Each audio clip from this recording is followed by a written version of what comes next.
Muita alegria hoje na nossa sessão entrevista do LAPES, Laboratórios de Criação, Escrita de Literatura e Teoria, esse núcleo de atividades produtivas de literatura e também no campo teórico, lançamentos propositivos, livros.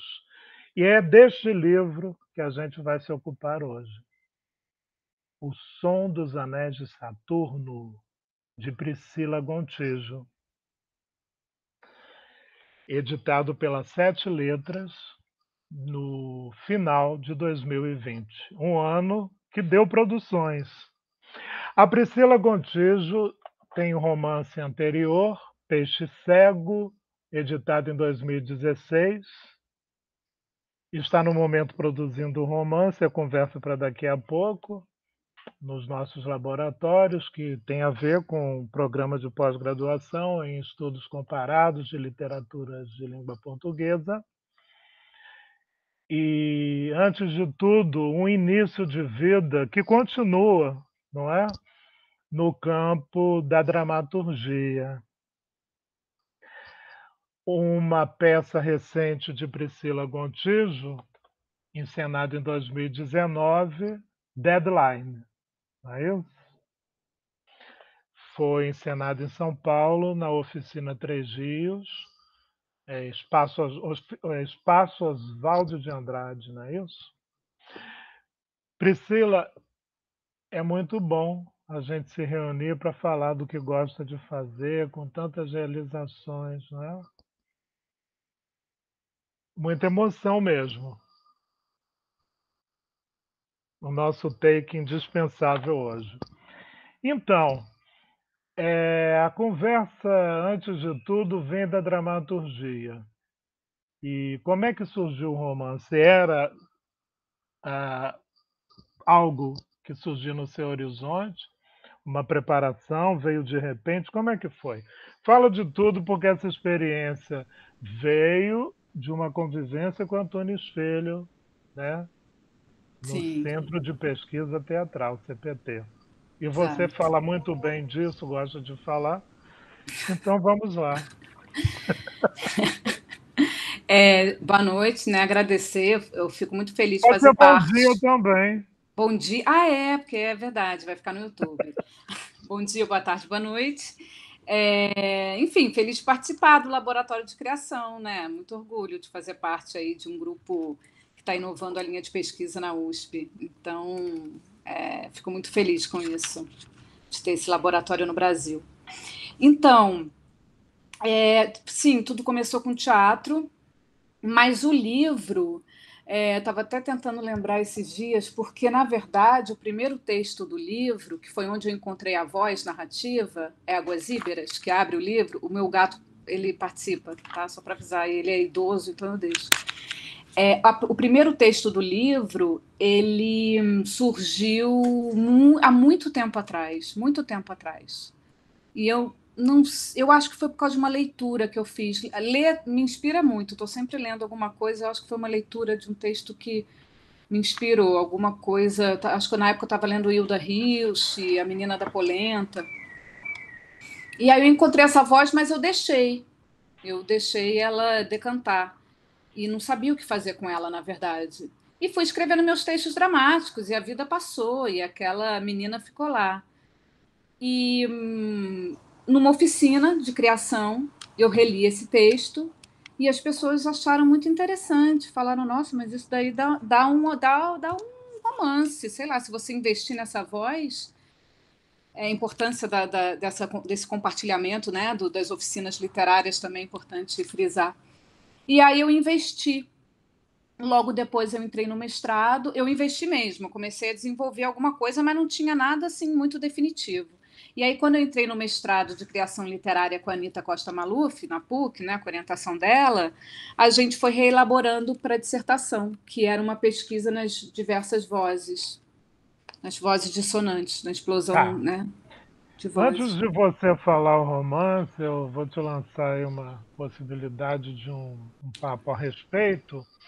Eu queria falar mesmo da dramaturgia. Tá.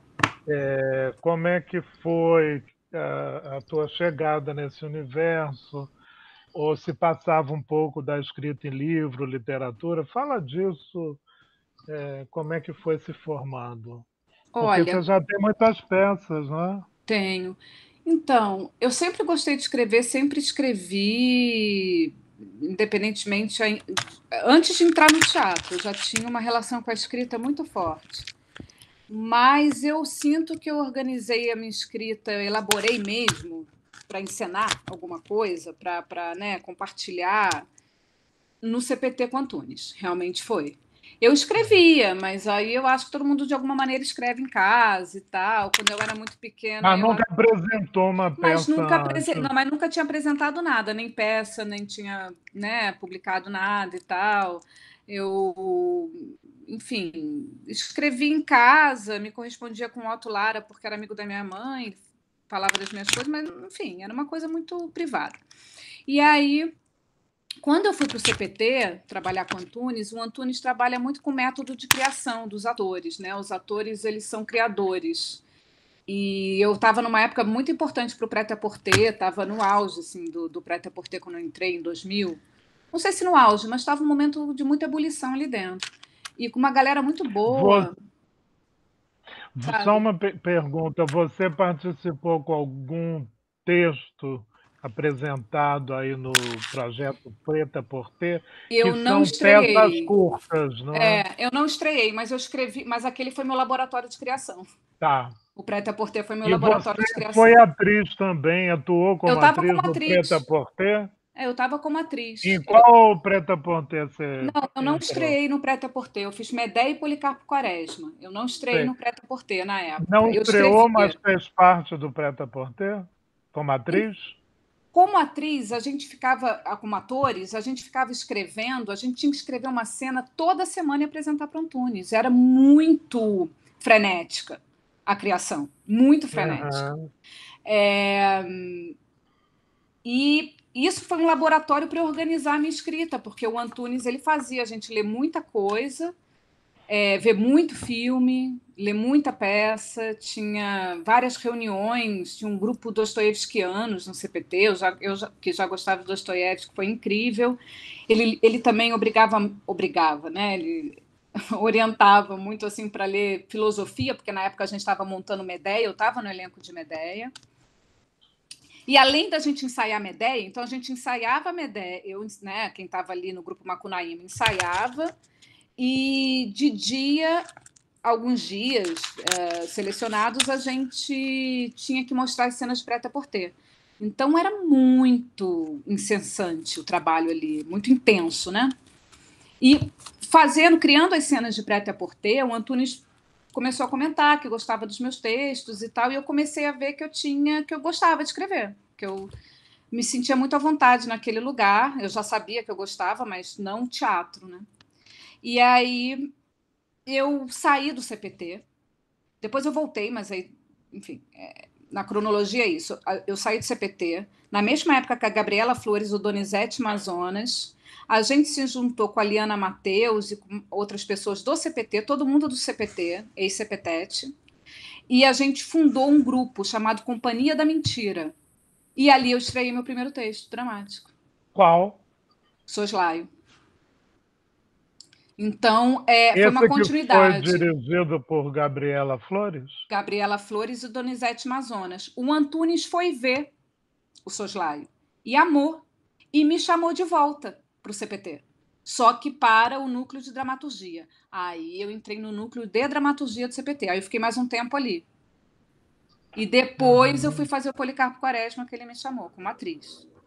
Mas então uhum. eu tive idas e vindas no CPT, mas o processo. E eu sou muito grata a ele, assim, porque eu falei isso para ele: você ajudou a organizar de alguma maneira esse caos aqui.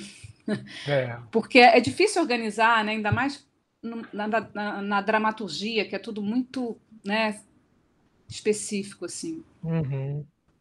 Eu sinto no romance o som dos Anéis de Saturno, para a gente visualizar, tem uma capa muito bonita.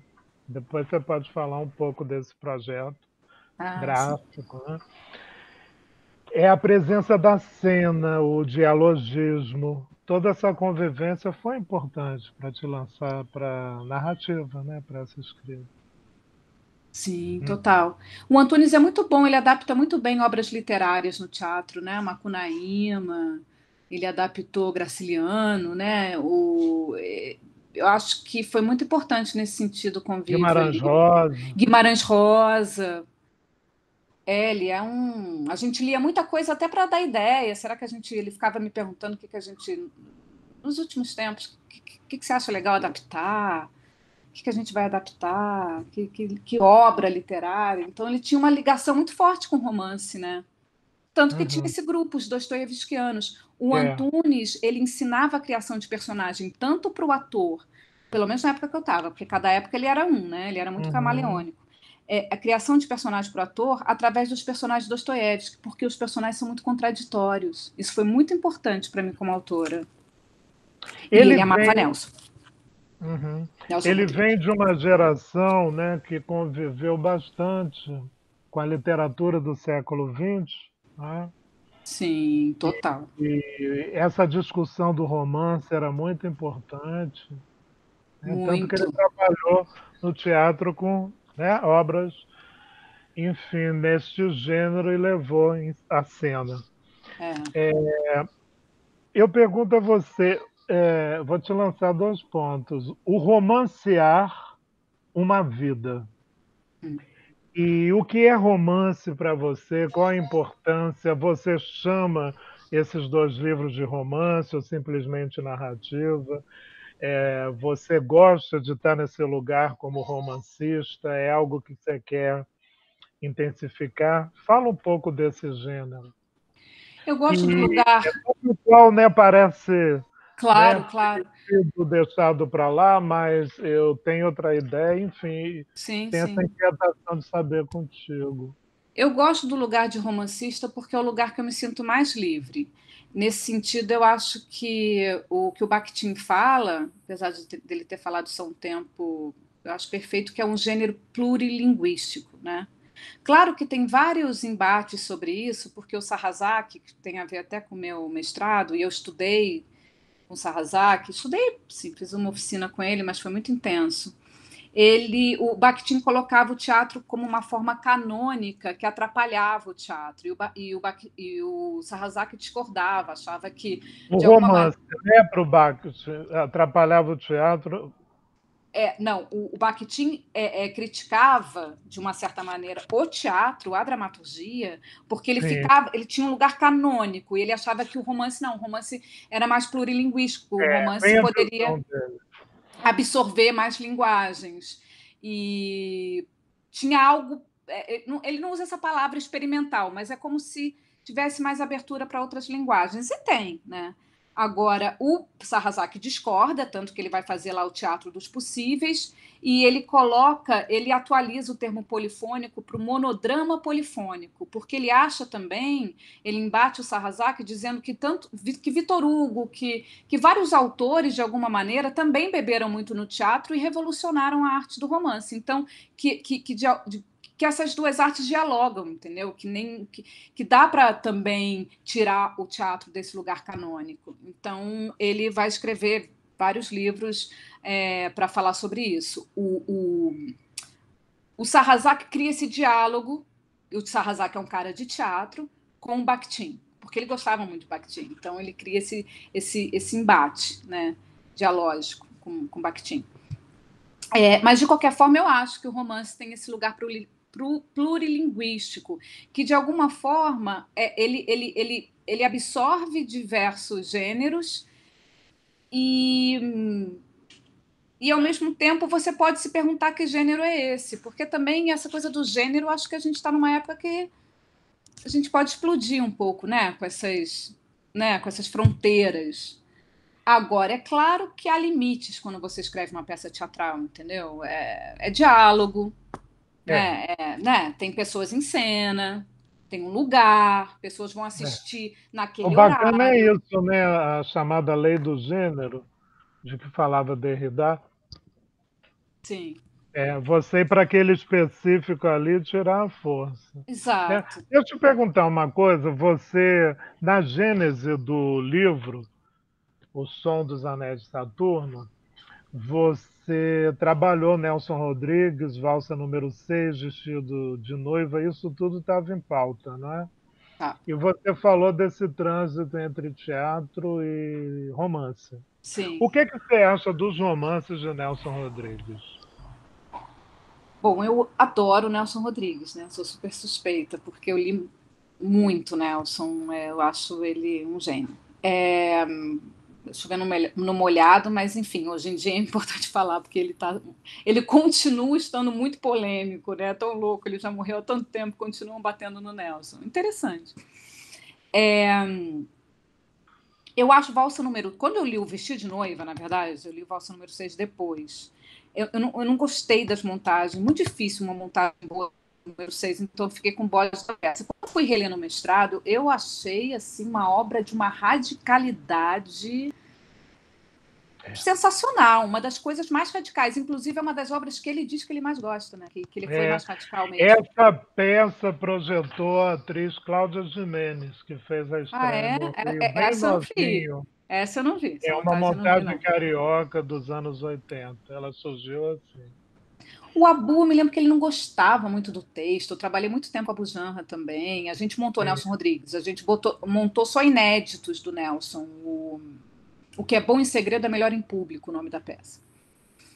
E Agora aí, os romances. então, aí o que aconteceu? Quando eu li só para dizer que quando eu li o Vestido de Noiva, eu achei aquilo muito inovador, mesmo lendo agora, né, no século, né, eu li no século XXI já.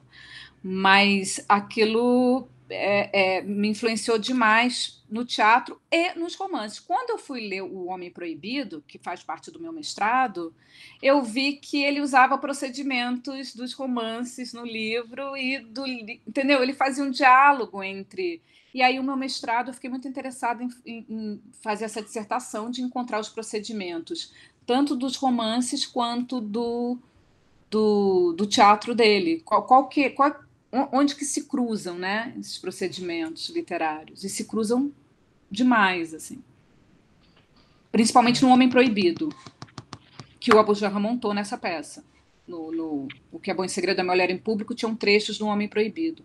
Foi aí que eu conheci. E o Abu Janra, a peça mais famosa dele no Rio, com os fudidos privilegiados, foi o casamento. Não foi um texto teatral, Foi um romance, foi um né? romance. Ficou É. muito bom no palco. Aham. Eu lancei a pergunta sobre o gênero romance e também essa trilha produtiva e emotiva, romancear uma vida.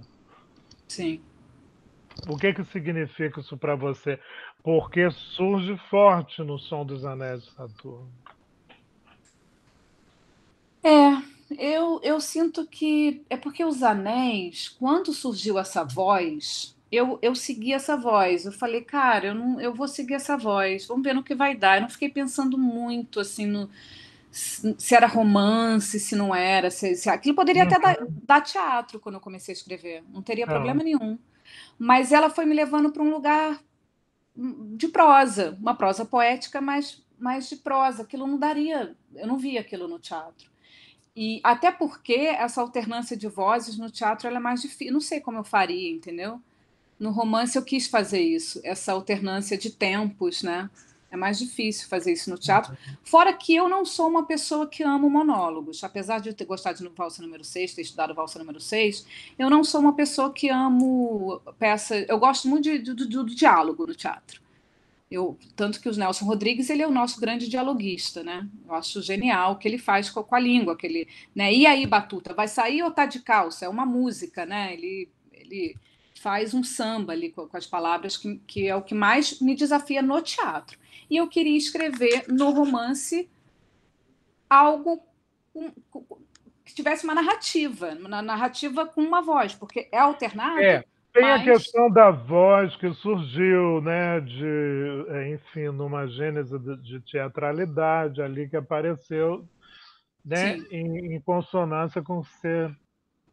fazia em termos de escrita, de arte. Sim, porque já estava em Mas mim, né? Coisa do tipo. surge no livro essa linha de Exato. vida, o romancear Exato, uma vida. surge.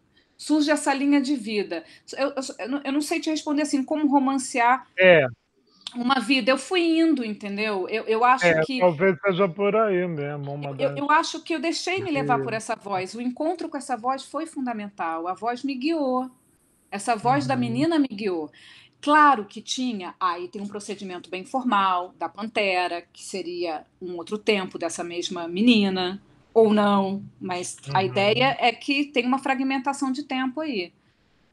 E a Pantera eu acho mais teatral, inclusive do que a menina. Eu acho que a Pantera pode dar peça só ela, só essa voz, só essa mulher mais velha, entendeu? E tem a voz, que aí já seria uma alucinação. Não tem como te negar, Maurício, a influência do vestido de noiva nesse sentido.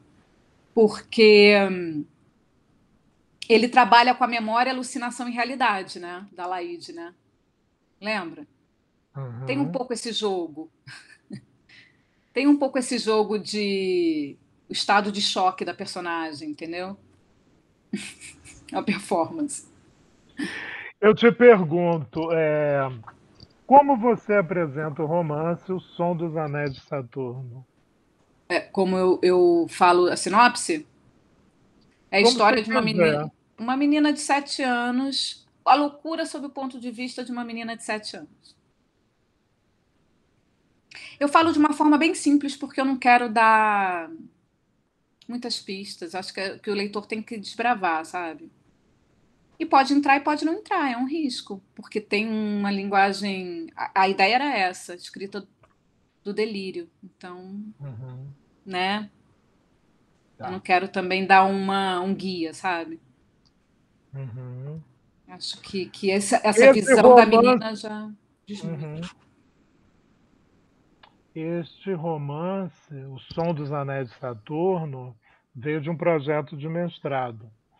No momento, você está elaborando o romance nos nossos laboratórios de criação, que é uma linha de pesquisa de pós-graduação da Faculdade de Letras, né?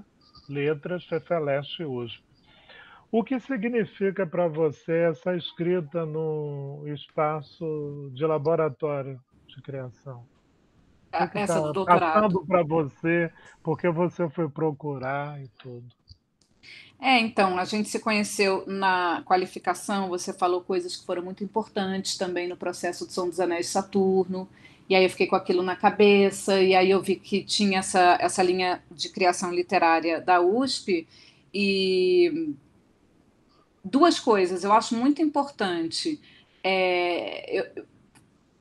muito instigante escrever junto com o ensaio. Eu acho legal ter um ensaio teórico junto, como a gente vai ter. Eu acho que é interessante você. Me Uhum, interessa investigar a criação de um ponto de vista teórico e a teoria de um ponto de vista criativo. Eu gosto desse diálogo entre as duas coisas. Eu tenho uma quase obsessão por investigar os procedimentos literários dos autores, então a minha leitura, sempre quando eu estou lendo um romance, eu estou pensando, mas que procedimento foi esse? Mas ele fez isso, não sei o quê. Eu estou lendo Ulisses e fico pensando nisso. Nossa, aqui tem um discurso indireto livre, aqui tem não sei o quê. Eu gosto dessa pesquisa. Eu fiz aquele curso com você de escrita e você fez a gente ler coisas muito interessantes, né? Desde o Osman Lins, que também tem procedimentos de escrita que são muito instigantes para quem gosta de escrever. E a questão da aula. Eu dou aula, né? Eu sou professora também, então também me interessa investigar como que orientar, né, uma criação literária, porque é tão delicado, né? Orientar uma desse ponto de vista da criação. ótimo.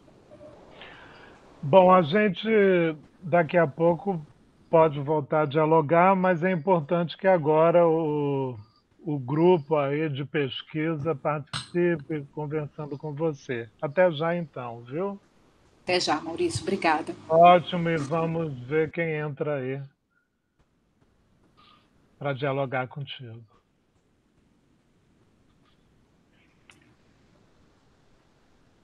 Tá sem o som.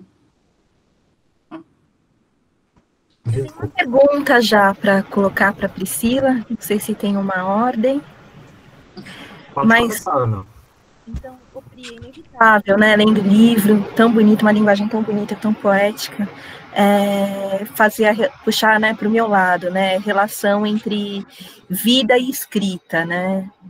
Então, como que é esse procedimento, né? O quanto que você recorre à memória, tem toda essa questão da autoficção hoje, né, do autobiográfico, né? Então, como que isso... Porque a gente reconhece algumas coisas, alguns depoimentos que você já deu em aula, né, nos nossos laboratórios, a gente reconhece ali, mas como que isso se mistura no texto, né? Como que é o procedimento? Como isso te inspira e como que é o quanto isso está penetrando ali? Sim. Tem uma coisa, é bem pragmático isso, mas que me ajuda, e eu gosto muito, quando eu fiz uma oficina com os ingleses do Royal Cut, eles falaram uma coisa que eu acho tão boa. O drama acontece quando eu pego algo da minha vida e faço a pergunta: o que aconteceria se tomasse outro rumo? Eu parto um pouco disso. Eu gosto dessa premissa para a escrita. Que eu acho que o drama acontece quando eu parto de algo que aconteceu comigo. Por quê? Porque é algo que eu vou saber contar, que eu conheço, que passou pelas minhas veias, pelas minhas artérias, pelo meu sangue, só que aí eu me afasto. E se tivesse tomado outro rumo? Aí eu me afasto. Isso tanto para teatro quanto na prosa. Eu gosto desse... É simples e, ao mesmo tempo, é complicadíssimo. É uma fórmula complicadíssima, porque é difícil você estar dentro e estar fora, fazer esse jogo de dentro e fora. Parece, né, que é simples, mas não é. E eu sinto que é isso, eu parto realmente de algo que aconteceu na minha vida, algo que me impressionou, algo que é muito importante, que eu acho que me inquieta, que eu acho muito impressionante. Eu acho a loucura muito impressionante. Eu acho a loucura um lugar que me assombra, assim, desde criança. E aí eu parti disso. Como seria essa visão? Porque claro que não sou eu quando eu era criança, aquela menina. Porque eu não era daquele jeito, porque eu não falava daquele jeito. O Nelson fala uma coisa que é muito boa. Tudo que eu escrevo é autobiográfico. E tudo que eu escrevo não é autobiográfico. Eu acho que é muito esse jogo, sabe? Porque é e não é. Porque a partir do momento que você coloca no texto, ele passa pelo processo da linguagem. Isso muda tudo, né? Porque a memória, ela dá rasteira, né? A memória, eu posso me lembrar de uma coisa que a gente passou pelo mesmo evento e para você ser completamente diferente, né? E o Harold Pinter, ele é um autor que ele também tem essa influência do romance, ele gosta muito de Proust, e ele fala, e ele faz muito isso, ele faz muito esse procedimento nas próprias peças. Ele coloca sempre os casais rememorando algo e falando coisas completamente diferentes, entendeu? Tem uma peça dele que é Os Amantes, que um casal faz um jogo um com o outro e você não entende muito bem. E aí você percebe que o Old Times também, que é uma peça do Harold Pinter que eu gosto muito, que também me influenciou muito, também é um jogo entre um casal e uma terceira pessoa que você não sabe direito se está ali, se não está. E eles relembram coisas da vida dele, mas ela tem uma visão completamente diferente da dele. Então eu acho que esse jogo eu uso como procedimento. O Harold Pinter usa na própria obra, mas eu uso como procedimento. E eu acho que é isso, acho que tem esse. Mas não é autoficção, eu não coloco meu nome, né? Tem. Porque sou eu e não sou. Eu acho que é um pouco a minha tia, criança, entendeu? Eu não quero muito definir, assim. Porque, por exemplo, quando tem a cena da coroinha, que ela quer ser coroinha, e só homem pode ser coroinha, menina não pode ser coroinha. Aquilo é de um passado, né? Aquilo não é da minha época. Na minha época não tinha coroinha. Entende? Então, se eu faço algo tipo que está muito próximo, eu não tenho essa liberdade, porque aí eu tenho que estar colada na personagem, aí eu não gosto, aí eu acho que me limita um pouco. Ao mesmo tempo, é essencial que seja algo da minha vida, porque eu vou saber falar sobre. Porque passou por mim, porque aquilo me move, porque eu sei o que é a loucura. Eu realmente estive nos manicômios visitando as minhas tias, isso é real, entendeu? É real elas na minha casa, enlouquecendo, e peladas na rua, correndo peladas pelo Leblon. É real. E aí essa densidade, eu acho que ela existe porque eu vivi isso e foi muito pesado. Foi muito pesado. Foi uma infância muito pesada. Aí, nesse sentido, acho que o sentimento, a emoção, eu empresto.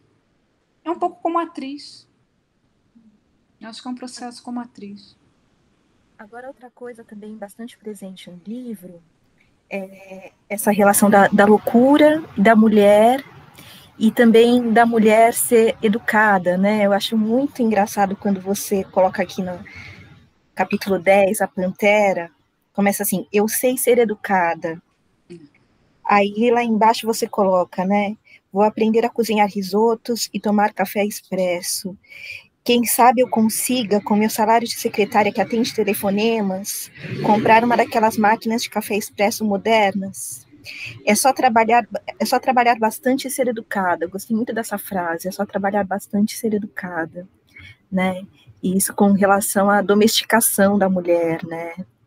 E aí queria perguntar se tem algum tipo de reflexão dessa mulher que tenta ser domesticada, né, nesse universo falocêntrico, na linguagem, que é domesticadora também, né, que Sim. tenta ser fascista e uniforme, quando na verdade ela não é. Então, se quando você escreve como mulher, né, você tenta... É sempre um jogo difícil, né, a gente tem que trabalhar bastante, ser educada, mas também não, né, saber quando sim e quando não. Então, queria saber um pouco da sua visão disso, Muito dessa bom. mulher domesticada. É ótima essa pergunta na linguagem, né? Eu acho que eu escrevo com muita raiva.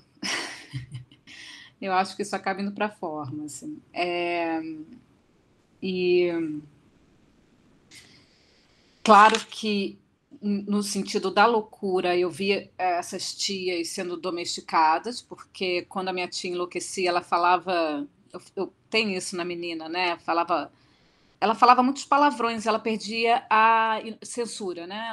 Ela perdia completamente a censura, e ela era super professora de francês, e ela isso também é real, que ela foi a primeira a passar numa prova de engenharia numa cidade do interior de Minas. Minas é muito religioso. Minas Gerais tem um lado muito com a mulher, muito machista, muito.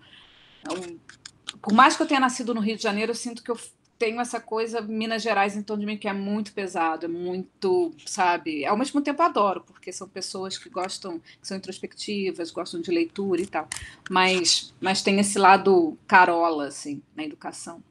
E aí, eu via essa domesticação, né, que você está falando, nelas. E aí eu tentei, sim, de alguma maneira, levar para a linguagem, que é essa coisa, né, ela falava palavras diferentes, ela descobria palavras diferentes na loucura. Não só ela saía pelada pela rua, quanto, né, era físico, era corporal, né, era uma coisa muito do corpo. Mas também era uma coisa da sintaxe, a sintaxe mudava, tanto da Áurea quanto da Terezinha, que no livro é Celinha. E elas viravam outras pessoas mesmo, elas mudavam, ela ficava agressiva, que ela não era, ficava agressiva. Tem a coisa das éguas íberas, né, que aparece no começo, né, como se fossem potros selvagens que pulam. A minha imaginação é um potro selvagem que pula, que é do Machado de Assis, isso, né? Isso é do tá no Dom Casmurro. Mas que eu acho uma imagem muito bonita para a imaginação, assim, que tem a Rosa Monteiro fala na Louca da Casa também, sobre que a loucura é a dona da casa. Enfim, eu acho que eu pensei nisso, de levar para a linguagem, sim, de uma forma dessa égua, né? Dessa pular as cercas, né? Pular as cercas da linguagem. Mas não sei se aconteceu, mas foi uma. Acho que estava ali junto com os procedimentos, com essa loucura delas. Priscila, você falou agora há pouco do... O que você falou, Ana? Desculpa, eu só não ouvi. Não, que dá para reconhecer em alguns momentos, né? A questão da sintaxe, algumas frases que se interrompem, né? Principalmente indo para o final, eu acho. Eu acho que isso vai acontecendo indo para o final, né? Sinto que é ali que vai um vórtice, né? Desculpa, Felipe. Imagina. Você falou agora há pouco, né? Que eu achei bacana, que você, com os laboratórios, inclusive, passou a ter uma relação diferente com sua leitura, né? Toda a questão do procedimento, que você está lendo Ulisses prestando atenção nos procedimentos, enfim.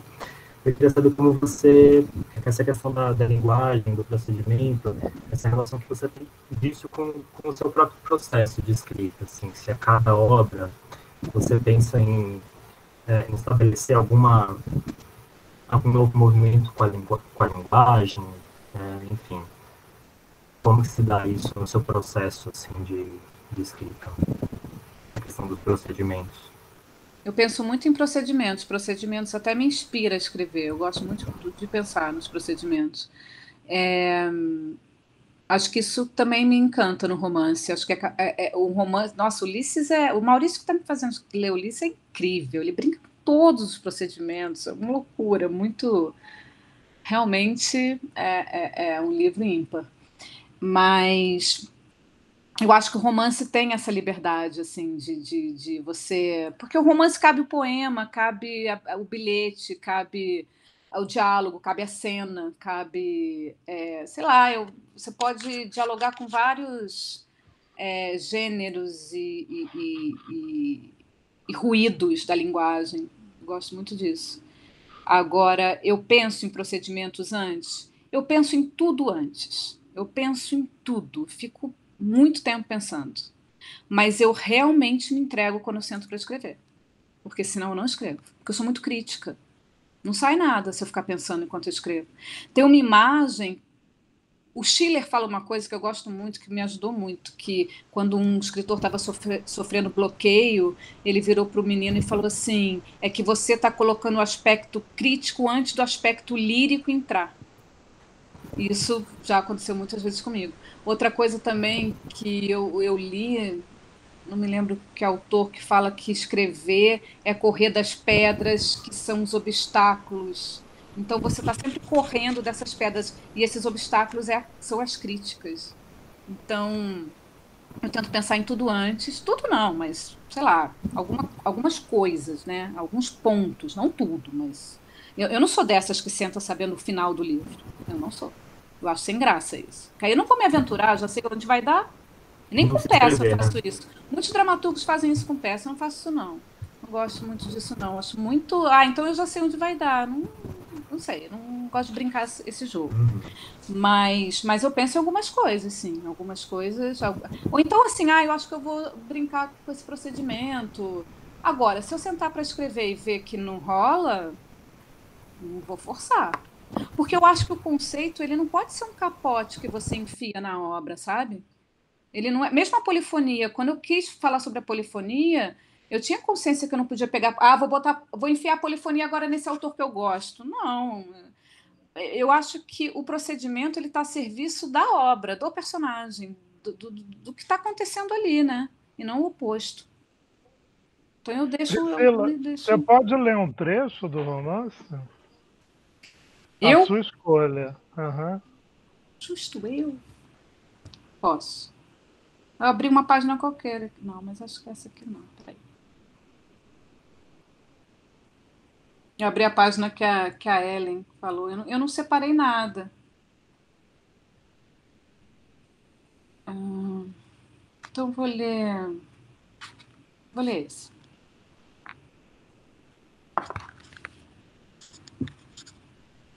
Não sou obrigada a ter um João Roberto, uma Maria Lúcia e um Armando, né? Será que é realmente necessário? Só os óculos de lente azuis são necessários. E o piano? Está ótimo. Então está resolvido, Scarlett. Sempre fui sozinha, só uma questão de continuar. Só que do lado de fora. Como se eu tirasse esse quadro do lugar para ver o que tem por trás. A parede nua. Tirar a parede e ver o que tem por trás. O banheiro nu. Tirar o banheiro e ver o que tem por trás. Um novo cômodo. Tirar o cômodo e ver a rua. Tirar a rua e ver a calçada. Tirar a calçada e ver o arranha-céu. Tirar o arranha-céu e ver a montanha. E depois a água que jorra por trás da montanha, os verdes vales, o deserto e subir até o céu. E acabou. É só virar do avesso. Como usar a meia ao contrário. Lá fora é o avesso.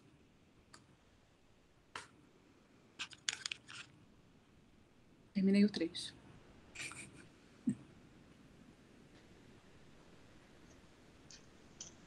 Posso fazer uma pergunta? Claro. Você disse, Priscila, que você tomou contato com essa voz e que a voz foi te levando, né, pelo romance, pelo caminho do romance.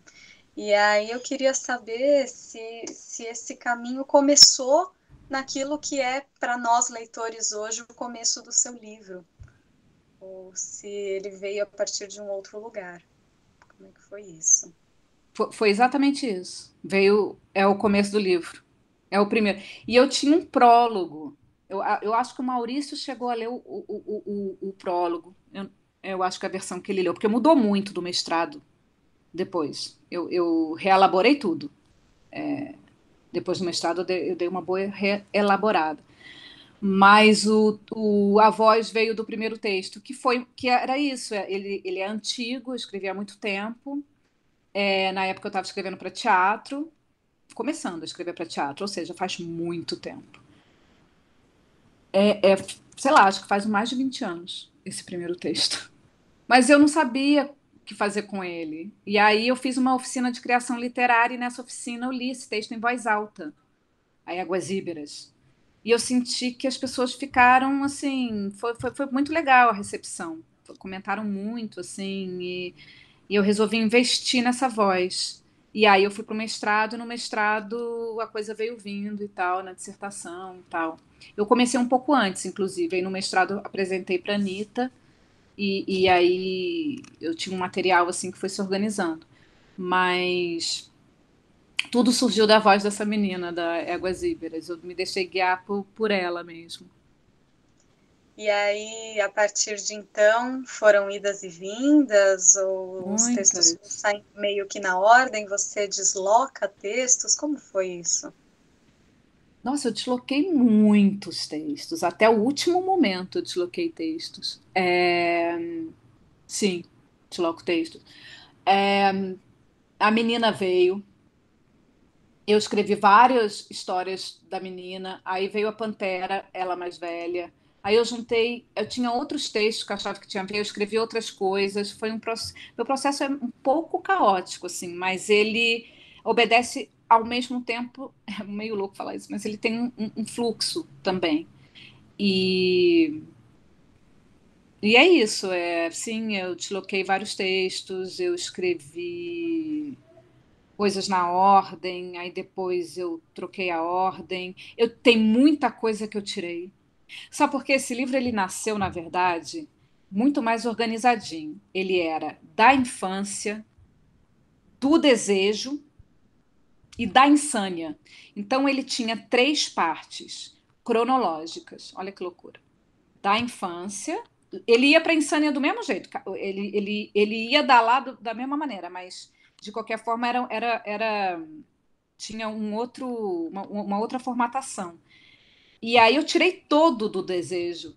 Desejo, ela, na verdade enlouquecia mais pelo desejo que eu havia construído daquela forma X do que como foi. Aí eu tirei do desejo, achei que não. E no mestrado isso foi bem importante. Eu comecei a alternar a voz da insânia com a voz da criança, a voz da insânia com a voz da criança. E aí veio a voz também separado, que mistura os tempos. Então são 3 vozes, alucinação, um pouco inspirado no Nelson, alucinação, memória e realidade, né? Mas ele tinha esse percurso cronológico inicial que foi se transformando. É isso. Muitas idas e vindas. Você sempre se vê com essa questão do feminino? O feminino sempre?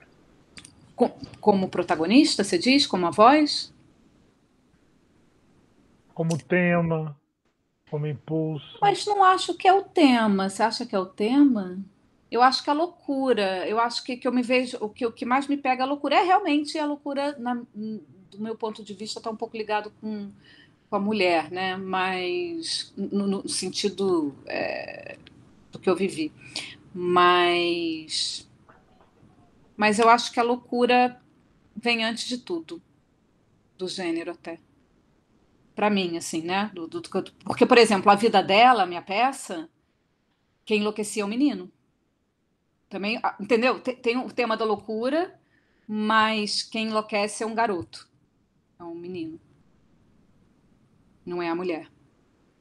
E no Funâmbulas é o pai que fica com Alzheimer por causa da idade e volta para se relacionar com as filhas mulheres.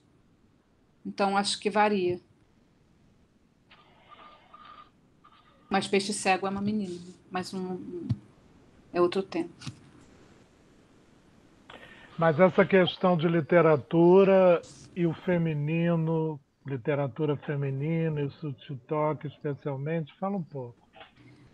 Olha, eu acho que sim, mas também não me fecho, não. Sou uma pessoa que gosta de Dostoiévski, Nelson Rodrigues, né? Você fala isso para as feministas, não pega muito bem, não. Já estive em várias palestras que pessoas me olhavam meio, as mulheres me olhavam meio, ih, meu Deus, Nelson Rodrigues, minha filha. Mas eu não vou deixar de ler o Nelson, entendeu? Eu adoro o Nelson. Agora, eu estou descobrindo as mulheres, está sendo muito interessante. Tem mulheres maravilhosas, eu gosto muito da Catherine Mansfield, acho que ela escreve muito bem, uma escritora do coração. Gosto muito da Clarice, da Virginia, mas eu também gosto muito dos escritores homens, então não sei. Porque, bem ou mal, a história, infelizmente, foi escrita pelos homens. As mulheres não tiveram essa chance, né? Não era possível. Eu tenho só um cuidado de não. Eu não quero fazer. Eu não tenho essa vontade de fazer uma escrita denuncista, sabe? Assim, por exemplo, a minha peça Deadline tinham mulheres que achavam que eu devia ser mais feminista, porque o meio teatral é muito engajado, né? E tinha isso, tinha um pouco essa exigência, entendeu? Porque um crítico veio e falou: Nossa, mas é uma peça com mulheres, mas os homens se identificam muito. E isso foi visto como uma coisa meio negativa. Não, eu não quero falar com todo mundo, não quero, sabe? Né? Mas eu sou mulher, né? Eu sou uma escritora do século XXI, do teatro, que é o meio mais machista que tem, né? São pouquíssimas dramaturgas, agora está vindo, mas vamos combinar que ao longo da história você não vê uma, né? Tanto que tem ensaio da Virginia Woolf sobre isso, onde está a irmã de Shakespeare. E é uma questão porque é uma questão que não existe, né? Já está em mim a questão, mas eu procuro não colocar isso na frente para não limitar os personagens também, né? Sabe? Eu tenho medo desse bom mocismo, assim, eu não quero atender a demandas quando eu escrevo, não. Demandas políticas, não. Só eu como cidadã, mas não como autora. Mas é exigido. Priscila, gostei muito, me chamou muito a atenção, mas que leitura bacana, que livro que segura, que pega, leve e ao mesmo tempo denso, assim, não sei se eu vou conseguir me fazer clara, assim. Eu gostei muito das suas construções, de algumas temporalidades, tem essa da idade da narradora, que é bem feita, muito bem montada, mas tem um relógio cotidiano que aparece às vezes. Tem uma frase que eu gostei muito que você fala assim: agora eu tenho medo da tia Áurea, prefiro ela antes da medicação e após o banho do mar, né? Como se a própria rotina, né, de estar da loucura entrasse um pouco no seu texto, né? Ou a tensão da visita no sanatório, esse tempo que para essa criança a gente sente a tensão, o quão ele é estendido, né? E cruel, assim.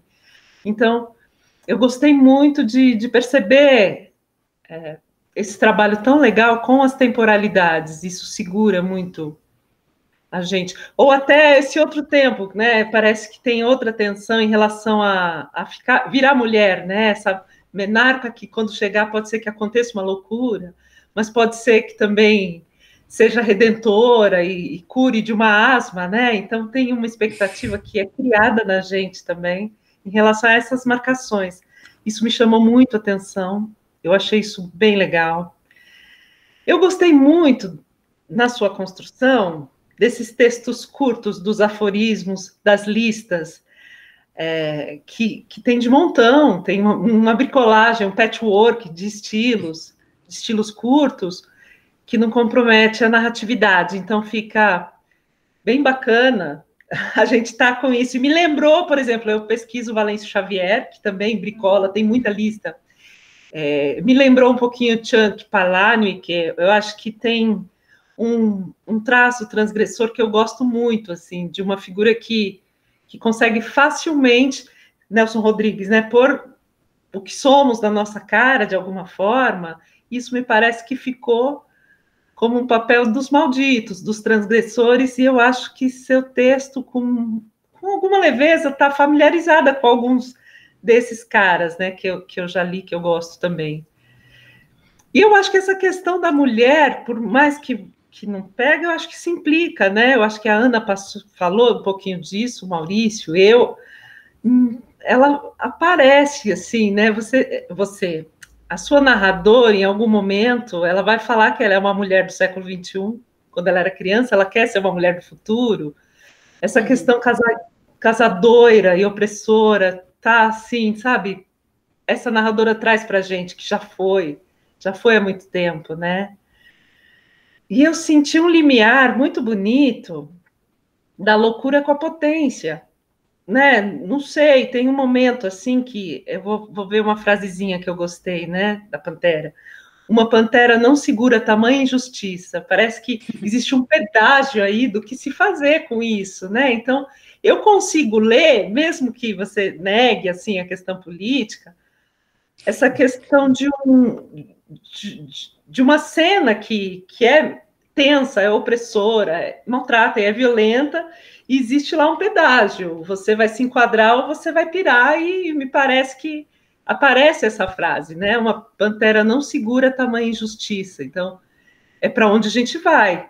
Então, sim, eu gostei muito, achei muito forte isso como mulher. Eu achei feminista, mesmo que você não achou, eu achei potente. Muita gente acha, não, mas não tem problema, eu acho ótimo. Eu só digo assim, eu não parto disso, entendeu? Eu não quero, aí o meu próximo livro tem que ser feminista também, entendeu? Eu tenho medo de ficar num lugar que aí eu quero escrever também, sei lá, sobre do ponto de vista de um assassino, né?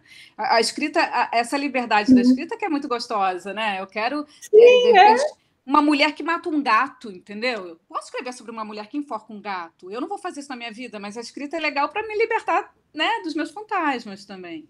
É só nesse sentido que eu estou falando. Mas sim, muita gente fala, porque é inegável, né? Nessa época, as mulheres foram... A gente ainda é, né?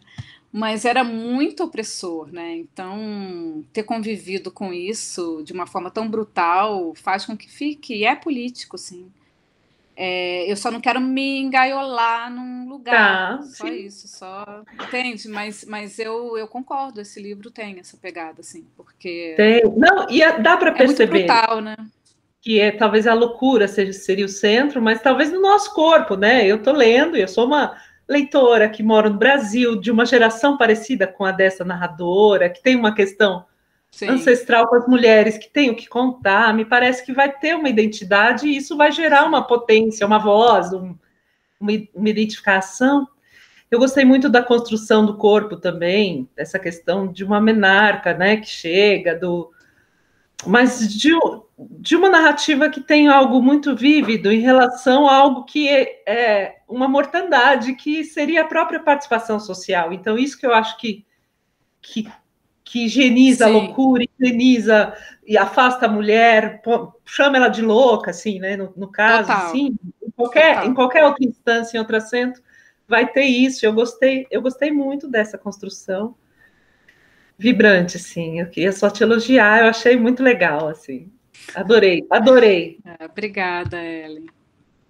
E os homens é isso, né? A mulher ficava triste numa época, ela era internada, né? Tem muito. Estava lendo sobre aquele Colônia em Belo Horizonte, tem um livro que as meninas engravidavam, os pais não queriam, engravidavam de uma pessoa que não era e mandavam para a colônia, né?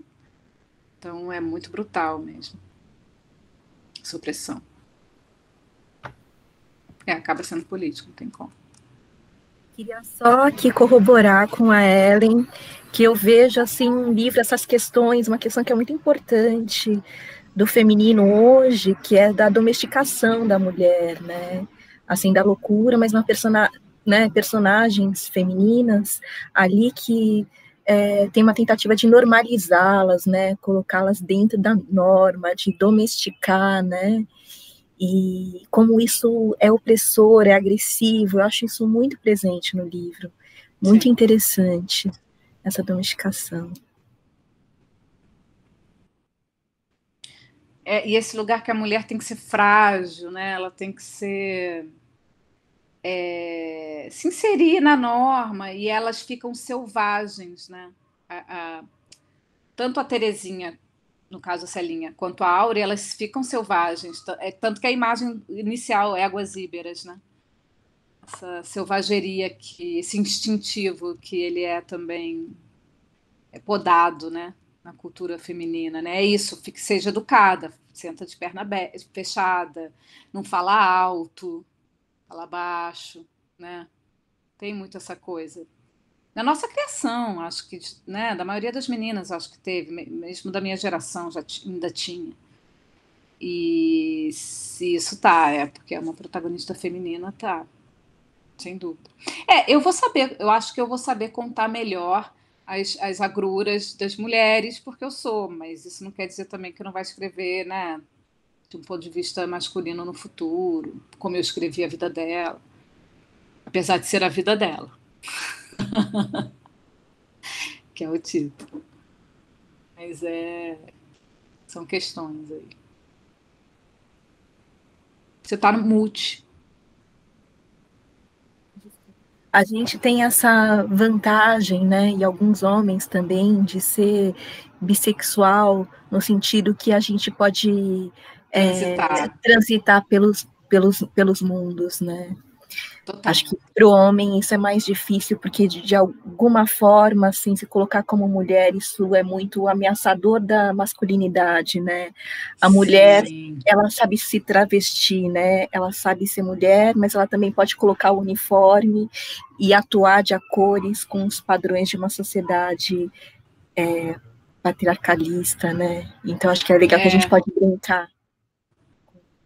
E a mulher tem uma coisa que eu acho que desde criança, apesar da mulher não ter, né, ela não podia escrever ao longo da história, né, a Jane Austen escondia, né, os manuscritos embaixo dos cadernos quando chegava alguém, né, a criação foi muito podada para a mulher não podia nem andar sozinha na rua, né, quanto mais escrever. Mas a mulher tem uma coisa também que eu acho muito interessante, que eu sinto isso, né, que como a gente vem dessa minoria, desse lugar de adversidade, né? Porque o mundo não gira ao nosso redor, gira ao redor do homem, ainda é assim. Eu sinto que o nosso olhar, ele é um olhar muito observador para quem tá passando algum perrengue, entendeu? Nas escritoras, assim. Isso me interessa muito. Eu acho que a mulher, ela tem uma atenção. Eu geralmente, quando eu estou numa festa ou num lugar, tem alguém passando mal, eu vejo que as mulheres ficam mais atentas. Eu acho esse olhar para o escritor muito importante. Você está meio atento ao perrengue, ao quem está meio precisando de ajuda, sabe? E eu acho que isso não é engajado meu, eu acho que isso é um fato. Eu não acho que isso é porque eu sou engajada feminista, porque senão a gente fica num lugar para o criador que eu acho complicado, que a gente tem que se colocar nesse lugar do criador, e o criador tem que ter liberdade, é muito fundamental a liberdade.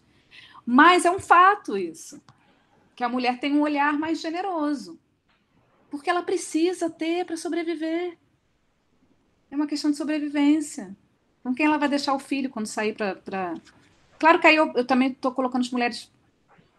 Não, as mulheres ricas também, mas talvez eu esteja falando das mulheres até mais pobres ou classe média. A rica, muito rica, eu não sei como é. Mas eu acho que tem esse olhar cuidadoso, assim, né? Com o outro, assim. Eu sinto. E acho que isso interessa no ponto de vista da criação.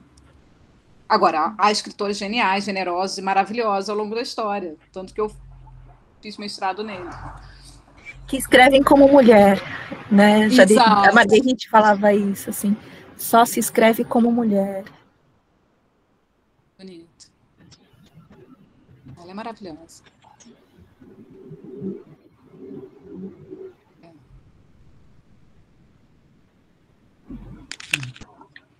Sim, sim, sim. Para você, por tudo que disse, agora a Ana Paula também tocando, me veio essa ligação em incursionar por esse espaço em que as sexualidades se abrem, se intercomunicam, outros planos de vida, mais recepção, não é? Esse Exato, mais parece ser o recepção. lugar da escrita mesmo, né? Mais receptivo, né? Verdade. Sim. Uhum. O que é para você escrever, publicar, relação com o leitor, uma certa ansiedade da escrita? É um tema que a Carolina Azulpo lançou, que eu achei bem interessante. A gente certamente vai fazer um encontro em torno disso. A Eu, literatura no mundo, um talento, feixes de nervos, corpo, se pondo para trabalhar nessa vertente escrita hoje. Nossa, agora ficou difícil. Mas você diz. Não, o que é que bate a tua expectativa? Que é lançar esse De livro? lançar, entendi. E o que vem com a literatura, não é? A parte mais viva desse circuito quando um livro está por aí, não é? Acabou de vir a lume. Eu preciso publicar para me livrar do livro, porque senão vou ficar refazendo ele a vida inteira, que sou um pouco obsessiva. Agora, eu demoro muito para publicar, né? Demoro muito. Peixe Cego demorou 7 anos. Não que eu tenha ficado 7 anos em cima do livro, mas eu deixo decantar, penso bem se eu vou publicar mesmo, aí volto. O Som dos Anéis de Saturno é isso que eu te falei. O primeiro texto foi antes de eu escrever minha primeira peça, o Éguas Íberas. Então eu demoro muito, eu tendo a demorar. Até porque eu vou escrevendo as peças. E peça sempre tem prazo, tem sempre alguém me pedindo uma peça, e aí tem prazo, e aí acontece a peça. Mas eu vejo que quando tomo uma forma, eu preciso publicar, eu preciso me livrar do livro, sabe? Ele precisa ir para o mundo. Deixa ele para o mundo, né? Vamos ver no que vai dar agora. Porque senão aparece que ele vai ficar ali nas minhas coisas, eu vou ter que mexer nele de novo. E aí eu não me liberto dele. Tem uma hora que a coisa tem que ir, é o que eu pude fazer naquele momento, né? Eu dei o meu melhor naquele momento, agora, senão vai ser eterno, entendeu? Eu convivo com uma pessoa, que é meu pai, convivo não, que eu não moro mais com ele, mas, né, é meu pai, então eu tenho uma convivência, que não publica mais. Então, como eu Quem é vejo... ele? É um jornalista? O que, É que um ele jornalista. publicou? Nome? O nome dele é Ricardo Gontijo, ele publicou Prisioneiro do Círculo, Pai Morto-Vivo, publicou A São Correnteza. romances? São romances. E meu pai ganhou 2 prêmios Essos também, um com Transamazônica e o outro com uma outra Ele é reportagem. conhecido, sim. E eu sempre convivi com essa figura escrevendo dentro de casa e com escritores escrevendo e tal. E 2 pessoas que me marcaram, o Otto e ele. O Otto ficava reescrevendo o mesmo romance. Otto Né? Lara Rezende. Ele Ou Bonitinha, mas ordinária. Ele ficava É o nome reescrevendo da peça do da Nelson peça do Rodrigues. Nelson. É genial esse nome, né? Esse título é genial. É. Mas ele não gostava, não. Qual é o título? A frase do Otto Lara: Mineiro só é solidário no Mineiro só campo. é solidário no câncer. Essa frase tem um fundo falso e a verdade está lá dentro. O personagem fala para Ritinha.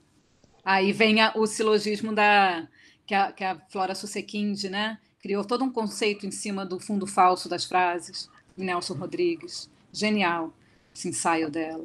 É. Mas isso tudo para dizer o seguinte: eu vi essas pessoas, eu acho muito angustiante também você ficar reescrevendo o mesmo livro a vida inteira. Acho que o Otto é o nosso Flaubert nesse sentido, porque ele escreve uma perfeição assim. E o meu pai não tem nenhuma ansiedade de publicação, mas ele senta para escrever todos os dias. Então, qual que é o resumo disso para mim? É que escrever é o principal. Escrever é o mais importante. Maravilha. Vamos, então, divulgar o romance de Priscila Gontijo, O Som dos Anéis de Saturno, editora 7 Letras, lançado aí no final de 2020. Imperdível. Fica, então, esse encerramento para o que você quiser falar, ou mais uma pergunta ou outras.